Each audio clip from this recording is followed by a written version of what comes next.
Schnallt euch an, das wird heftig. Ich betanke jetzt euer Hirn rücksichtslos mit krassem neuen Wissen. Wenn ihr euch dem nicht gewachsen fühlt, letzte Chance abzuschalten.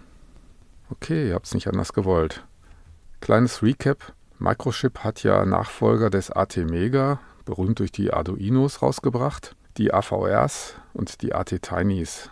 Die sind erst gefloppt und waren anfangs wegen Covid und Suez-Krise nur homöopathisch verfügbar. Im Gegensatz zu der viel schnelleren Konkurrenz haben sie aber richtig coole Elektronik-Features, Multi-Voltage-I.O., Op-Amps und so weiter. Sie sind preiswert und benötigen keine teuren oder komplizierten Programmer.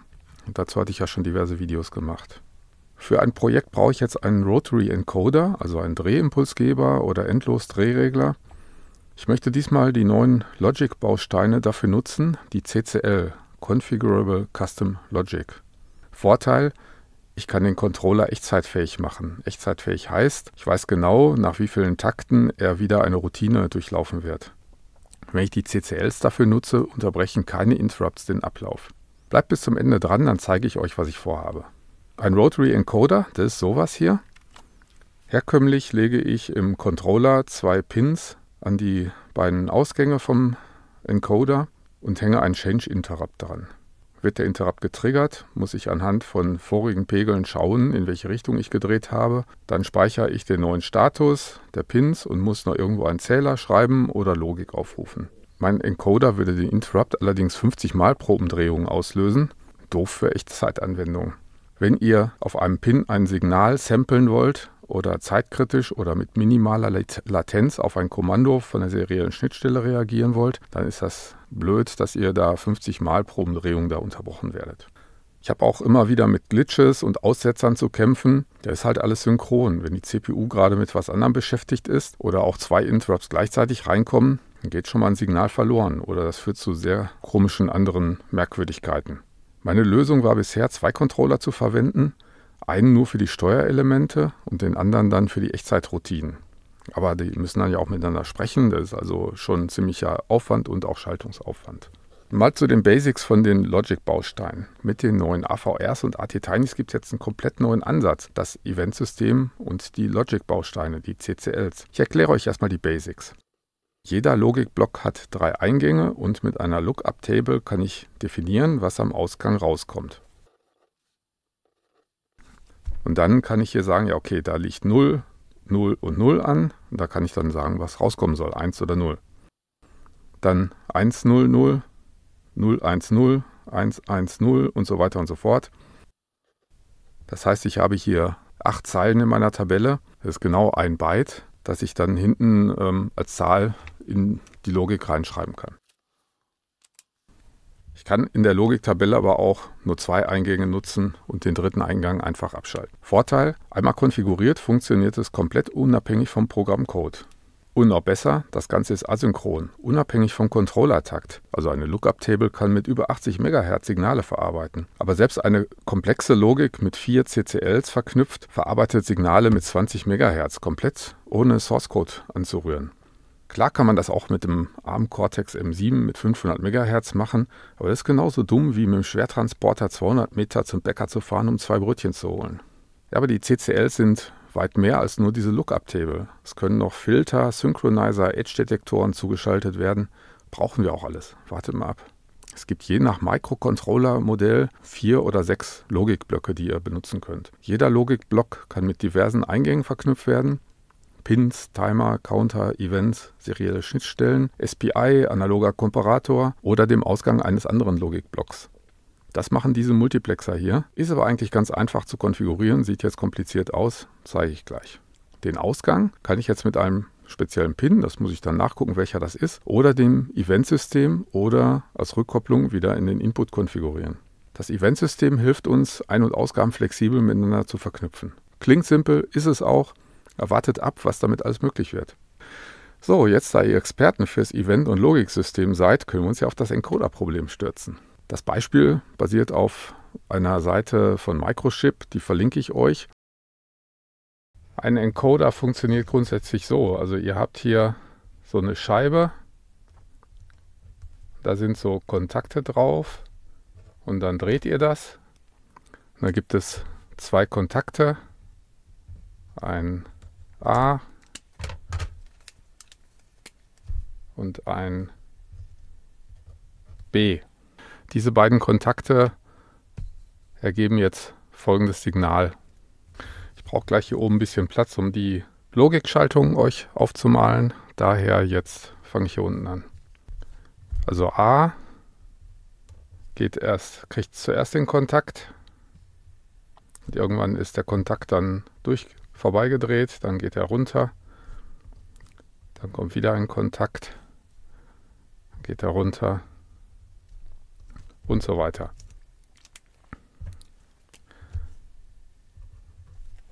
B dagegen kriegt versetzt Kontakt. Ich mache das hier mal wirklich 2 Kästchen versetzt. 3. Das habe ich schon falsch gemacht.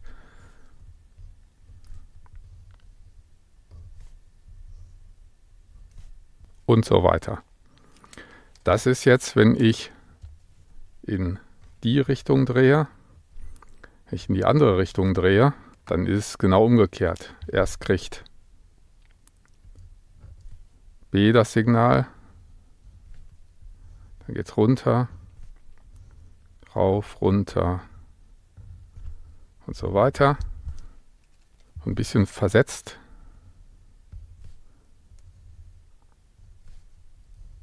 Ist dann das Signal zu A.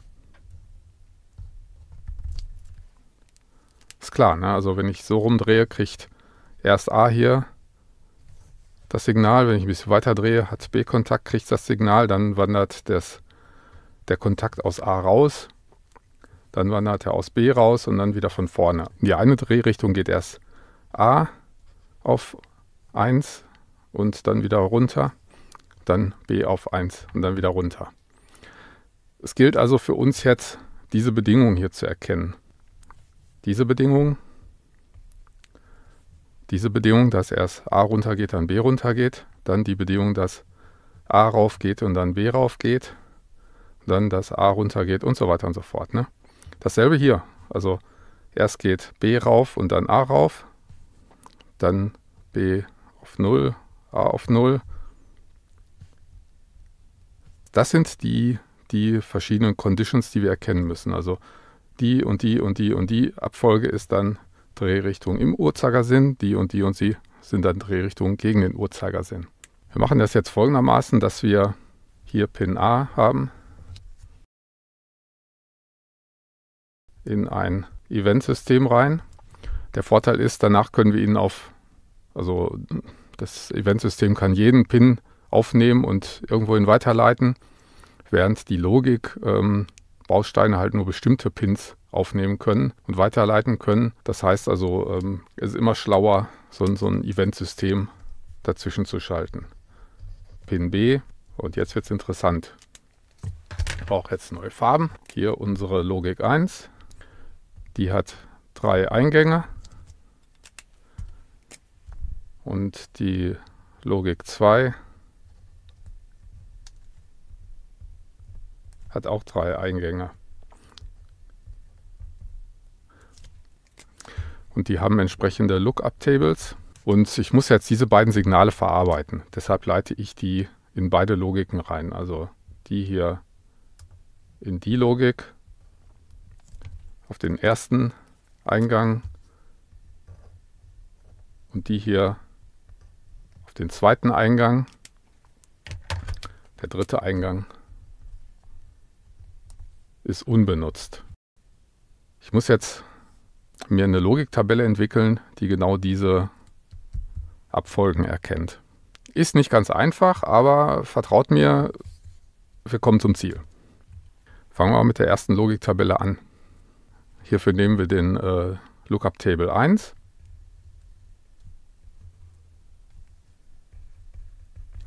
Wir brauchen ja nur Eingang A und Eingang B.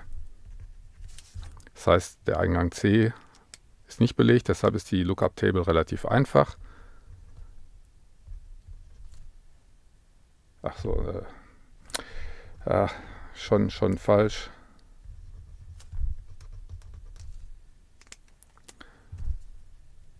Also 0, 0, 1, 0, 0, 1, 1, 1. Und am Ausgang haben wir Folgendes. Also wenn beide unten sind, dann soll es 1 sein. Und wenn der A nach oben geht und der B unten ist, dann wollen wir genau runtergehen und für alle anderen wollen wir oben sein. Das heißt, Lut 1 out, also wenn beide 0 sind, dann ist es 1. Wenn es 1, 0 ist, also A ist diese Spalte, B ist die Spalte, 1, 0, dann geht es genau auf 0 runter. Bei 1, 1 ist es dann wieder 1, bis wir dann hier wieder bei 0, 1 sind, ist auch 1. Dann 0, 0 ist immer noch 1. 1, 0 ist dann 0. 1, 1 ist 1 und so weiter. Das heißt, wir haben jetzt hier diese Bedingung und diese Bedingung erkannt. Und wenn wir rückwärts drehen, dann haben wir folgende Situation. 0, 0 ist 1, 0, 1 ist 1, 1, 1 ist 1, 1, 0 ist jetzt 0, 0, 0 ist wieder 1 und so weiter. Das geht dann hier wieder bei dieser Condition, geht es dann wieder einmal runter und so weiter. Das heißt, wir haben diese Bedingung und diese Bedingung hier erkannt und diese Bedingung und diese Bedingung. Das hilft uns jetzt noch nicht wirklich weiter, denn was wir schlauerweise machen ist, wir hängen an diese Logiktabelle eine Rise Signal Detection dran. Das heißt, wir haben hier an der Logik 1 Ausgang, haben wir sowas hier, also hier geht es ja rauf, dann haben wir hier einen kurzen Puls, dann haben wir hier einen kurzen Puls, dasselbe haben wir hier. Hier geht das Signal rauf, haben wir einen kurzen Puls. Und hier haben wir einen kurzen Puls. Mit dem arbeiten wir gleich weiter. Die Logiktabelle 2. So, nicht nochmal vertun. A ist 0, 1, 0, 1. B ist 0, 0, 1, 1. Klar, einfach binär aufgezählt. 0, 1, 2, 3. Der Ausgang ist diesmal leicht variiert, nämlich auf 1, 1, 0, 1. Das ergibt dann, hier bei 0, 0 sind wir wieder bei 1. Hier 1, fangen wir an. 1, 0 sind wir immer noch 1 diesmal. 1, 1 sind wir immer noch 1. Hier jetzt 0, 1. Das ist diese Zeile. Da gehen wir runter auf 0. Bei 0, 0 sind wir wieder bei 1. Dasselbe natürlich immer weiter. Und hier hinten haben wir wieder dieselbe Bedingung, wo der hier runter geht.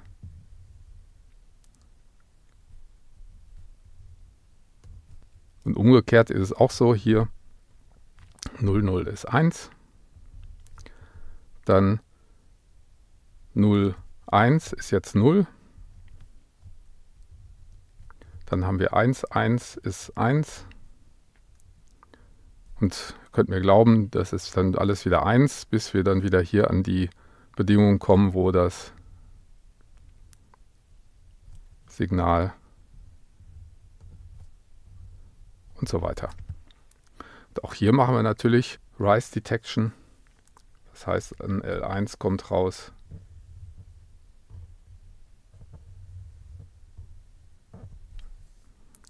Und hier entsprechend so.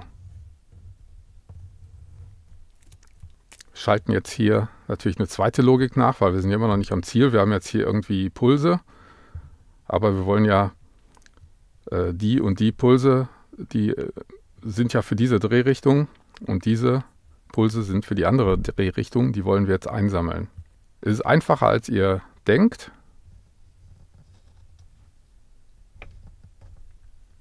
Das ist jetzt, nehmen wir LUT 0. Ich nehme hier LUT 0 und hier LUT 1 und hier nehme ich, habe ich jetzt nicht dran geschrieben, LUT 3 und hier LUT 2, weil ich kann die miteinander verknüpfen. Hier kann ich den Ausgang von dem mit dem Eingang von dem verknüpfen. Das mache ich auch. Also hier habe ich ja wieder meine 3 Eingänge. Da male ich mal einen Nippel dran. Dann den Ausgang mache ich jetzt hier an den Eingang. Hier muss ich jetzt ein Eventsystem dazwischen setzen, damit ich den Ausgang hier an den Eingang machen kann. Was ich dann noch mache ist, ich nehme hier den Pin A und leite den da rein. Was ich nämlich machen möchte, ist Folgendes. Wenn ihr euch das hier mal genau anguckt, also jetzt vergesst mal diese LUT 1 und LUT 2 hier. Das muss natürlich LUT 2 sein. Also jetzt nur mal A, L1 und L2. Also wir detektieren die Drehrichtung im Uhrzeigersinn, wenn A 1 ist und L1 einen Puls macht, da und da, und wenn A hier 0 ist und einen Puls macht.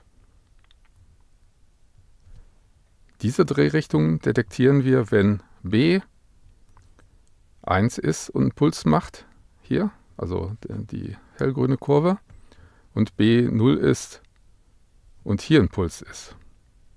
Das heißt, wir können uns eine Matrix bauen, in der wir A mit dem verknüpfen und dann eine 1 machen. Hier, wenn A 0 ist, mit dem verknüpfen und dann eine 1 machen. Machen wir das doch mal. Jetzt brauchen wir natürlich 3 Eingänge, ist ein bisschen komplizierter. Das heißt, wir haben hier erstmal A. Dann haben wir hier L1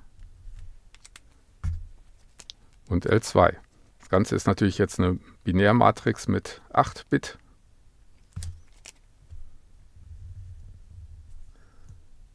Zwei, 4, 6, 8, also ein bisschen größer. Das ist jetzt Out 0 von dem, also hier ist ja ein Ausgang. A ist jetzt 0, 1, 0, 1, 0, 1, 0, 1. Das zählen wir jetzt binär rauf. Das hier ist 0, 0, 1, 1, 0, 0, 1, 1. Hätte ich blau machen sollen. 0, 0, 1, 1, 0, 1, 1. Und L2 hier lila. 0, 0, 0, 0, 1, 1, 1, 1. Also ganz normal binär raufgezählt. Hier 0, 1, 0, 1, 1, 1, 0, 0, 1, 0, 1, 0 und so weiter. Ne? Was wir ja haben wollen ist, wenn A 1 ist und L1 1, dann wollen wir auch einen Puls haben. Das ist ja hier A, L1, L2, 1, 1, 0 wollen wir einen Puls haben. Wo ist hier? 1, 1, 0. Da wollen wir auf jeden Fall eine 1 haben. Wir wollen aber auch hier 0, 0, 1 eine 1 haben, also A, L1 und L2. A ist 0, der hier ist 0, der ist 1. 0, 0, 1 wollen wir eine 1 haben. Diese und diese Kondition haben, also 0, 0, 1. Eigentlich die beiden hier unten, die treten ja nie auf, dass wir gleichzeitig hier und da einen Puls haben wollen. Wenn das auftritt, dann sind die so nah aneinander, dass da wollen wir auch was detektieren. Aber ansonsten wollen wir Nullen haben. 0, 1, 1. So, diese beiden sind aber eigentlich unsere ausschlaggebenden Kriterien. So, wenn wir das jetzt mal machen, hatten wir uns ja gerade schon überlegt, wenn hier A 0 ist, L1 0, dann ist hier 0, klar, das ist hier das. Hier haben wir einen Puls, also A ist 1, das ist 0, das ist 0, hier ist auch 0. Dann haben wir hier genau diesen Puls. Dann hier bei 0, 1, 0, 0, 0 ist wieder alles 0 bis zu diesem Puls. Hier haben wir 0, 0, 1. 0, 0, 1 ist dann und vertraut mir, wir kriegen das raus. Das heißt, wir haben hier mit dieser Logiktabelle und diesen 3 Eingängen, also den A-Pin hier aus dem Encoder, den LUT1 in den zweiten und den LUT3 in den Pin 3 rein. In dieser Logiktabelle können wir genau diese Drehrichtung detektieren, also die Ausgänge aus dem L1, wo wir diese Kondition erkannt haben, und aus dem LUT3 haben wir diese Bedingung erkannt. Die haben wir jetzt quasi hier alle. Jetzt können wir nochmal die Gegenprobe machen. Hier ist 1, 0, 1, 1, 0, 1 ist 0. Das heißt also, hier haben wir eine Flatline hier bei 0, 1, 0, 0, 1, 0. Das heißt, für die andere Drehrichtung kriegen wir keinen Puls.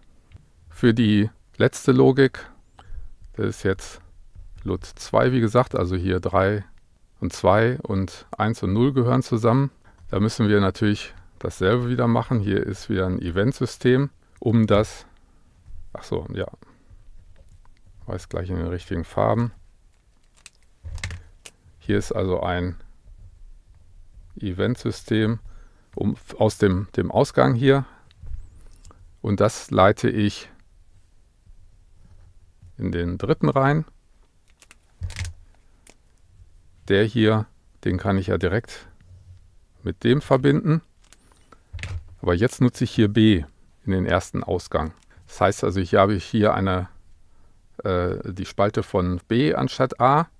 Also können wir uns dann hier denken, B. Für B habe ich dann eine etwas andere Logiktabelle. Ich muss ja erkennen, die Drehrichtung in diese Richtung, also diese Pulse. Das heißt also, wenn B 1 ist, der 0 und 1, brauche ich eine 1. Also 1, 0, 1 hier. Wenn B ist 0, 1, 0. Hier brauche ich eine 1. Das ist ja wieder diese Bedingung. Das heißt, alle anderen müssen 0 sein. Wenn hier 2 Pulse übereinander sind, dann will ich auch wieder Einsen haben. Weil es kann halt sein, wenn ich zu schnell drehe, dass diese Edge Detection halt noch nachhalt, weil die mache ich halt synchron. Da sage ich, die soll irgendwie, keine Ahnung was, Zehntel Millisekunde oder sowas sein. Alle anderen sollen 0 sein. Das heißt, hier könnt ihr mir vertrauen, dass es hier eine Flatline gibt, und hier detekte ich die Pulse. Also hier detekte ich diesen Puls. Diesmal brauche ich das auch gar nicht hier mit irgendwelchen Edge-Detektoren, sondern das ist einfach hier. Die Oder-Bedingung für diesen Zeitraum ist genau, ergibt das. So, und der Clou ist jetzt, das leite ich natürlich, ihr habt es wahrscheinlich schon erraten, wieder in ein Event rein, weil den kann ich in alles reinleiten. Diesen Event leite ich in einen Timer-Counter rein und zähle hier die Pulse in die Uhrzeiger-Drehrichtung und hier die gegen die Uhrzeiger-Drehrichtung. Krass, oder? Keine Zeile Code, 4 Lookup-Tabellen, 2 Edge-Detektoren und ein paar Events, um die Sachen hier einfacher zu verdrahten. Aber genauso wie ich das jetzt hier aufgemalt habe, mit den A geht in Event, Event geht nach LUT1 1 und LUT3 1 und nach LUT0 1. Genauso sage ich es in meinem Code. Ganz einfach, zeige ich euch. So, kommen wir mal zum Code. Alles, was ich euch bisher beschrieben habe, übertrage ich exakt so in die Setup-Function. Die Readmes vom Megatiny Core oder DX Core vom Spence Conde auf GitHub helfen hier in allen Details.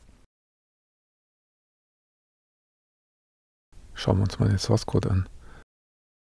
Ich habe hier nochmal die Schaltung als Kommentar reingehängt, also den Encoder mit seinen Pin A, B, C. Pin A geht auf PA0, Encoder Pin C geht auf PA1. Die habe ich beide einen Pull-Down nach Ground gemacht mit dem 1K, und den Encoder Pin B habe ich auf VCC gelegt. Und die leite ich dann an die Event 0 und 1 weiter. Die können alle den Port A komplett verarbeiten. Das heißt also, hier kann ich den PA0 und den PA1 als Eingang eingeben. Als User setze ich CCL Logic 1 und 3 jeweils hier Pin Event A und hier Event B. Ich muss das so machen, weil die Logic 1 und die Logic 0 miteinander verknüpft sind und die Logic 2 und die Logic 3. Das heißt, wenn ich da die Ausgabe in die Eingabe von dem anderen weiterleiten muss, dann muss ich dann die entsprechenden Logic 0.1 und 2.3 zusammen verbinden. Hier in der Logic 1 sage ich, okay, ich enable die erstmal, dann leite ich da in Pin in den Input 0 den Event A, in den Input 1 Event B rein und in Input 2 den maske ich, den brauche ich halt nicht. Output ist disabled, das heißt, er gibt jetzt nichts an den Pin aus. Der Filter müsste eigentlich enabled sein. Edge Detect, der ist jetzt genau enabled und die Truth ist auf 0D. 0D ist binär 1, 0, 1, 1, also hier 1, 0, 1, 1, also wenn 0, 0, dann 1 und so weiter. Und die Logic 3 hat die gleiche Konfiguration, aber die Logik Truth Table ist 0b. 0b ist ja hier nur ein Unterschied. Hier ist 1, 0, 1, 1 und hier ist 1, 1, 0, 1. Das ist genau das, was wir vorhin an den Detektorenblöcken festgestellt haben, dass das so funktioniert. Jetzt leite ich den von der CCL1 Ausgang in den Event 2 Generator rein und leite den Event 2 jetzt an diesen CCL 0 Event B. Den Event 0, das war ja hier der Eingang, Pin A, leite ich hier auch, aber an den Event A. Dasselbe mache ich hier mit dem Event 3, da leite ich den CCL3 Out rein und leite den an den CCL2 Event B und Event 1, also das war ja genau der Pin hier oben, Pin A1, den leite ich hier auch noch rein. Jetzt verknüpfe ich hier Logic 0, schalte ich erstmal ein, Input 0 ist Event A, Input 1 ist Link, das ist jetzt genau der von dem hier oben, den Ausgang, und Input 2 ist jetzt Event B. Das ist genau hier diese Verknüpfung. Und ich habe wieder Edge Detect. Die Truth Table ist jetzt, müsste eigentlich enabled sein.